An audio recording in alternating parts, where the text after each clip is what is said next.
perd ce match à un moment donné où on est bien dans le match. C'est-à-dire à 7 heures de jeu, je pense qu'on arrivait à maîtriser toute cette équipe gambienne et la qualité de leurs attaquants, même si on perdait quand même pas mal de duels.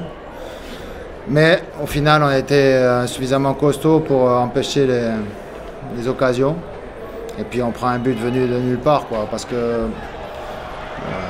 Diallo prend l'intérieur, il est sur 30 mètres, on ne fait pas la faute au départ, on n'est pas intelligent sur ce coup-là. À l'arrivée, je ne vois pas la frappe, je la vois partir en sortie de but. Et au final, ça s'est dévié et ça finit par un but contre notre camp.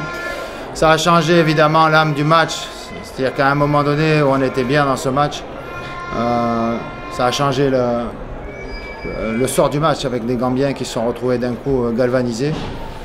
Et puis là encore, on pêche, on sait que cette équipe elle est habile en contre-attaque et voilà, on se dégarnit trop sur ce deuxième but. Est-ce qu'on a senti l'absence d'un leader, l'absence de Stéphane Cessenos a pesé parce qu'en seconde partie, il n'y avait personne pour parler, pour coacher, pas pour coacher, mais pour en quelque sorte remettre les idées en place parce qu'ils sont partis dans tous les sens finalement, c'est ce qu'on a regardé.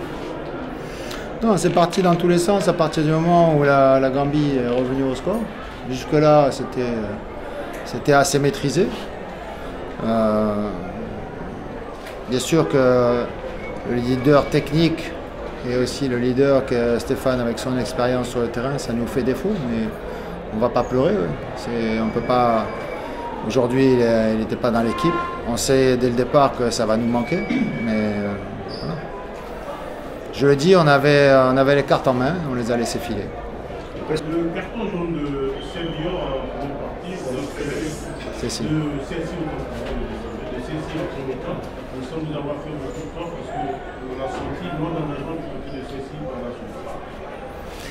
Oui, je lui dis d'être dans la gestion, mais pas d'arrêter de jouer. Donc, malheureusement, c'est un petit peu ce qui s'est passé. À force de vouloir se retenir, il s'est moins livré. Et, il avait peur du deuxième carton, donc c'est pour ça que j'ai remplacé par Jim. Vous étiez satisfait de l'entrée de Jim? Deux. Vous êtes satisfait de l'entrée de Jim? Je ne suis pas satisfait de la prestation sur la fin de match. Après, je ne veux pas parler individuellement des uns et des autres, des rentrées des uns et des autres. C'est vrai qu'au niveau des entrées, ça ne nous a pas apporté un plus en tout cas. On a toujours les cartes en main. Ça veut dire qu'on sait maintenant qu'on va jouer une finale au mois de mars.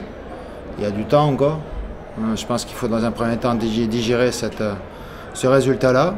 On avait à cœur d'essayer de remporter les 3 points pour essayer de mettre encore plus de pression sur le Togo, mais on n'y est pas parvenu. On a grillé un joker, mais il nous reste encore, en tout cas, même en fonction de tous les résultats possibles, il nous reste un match à jouer à Cotonou et ce sera une finale.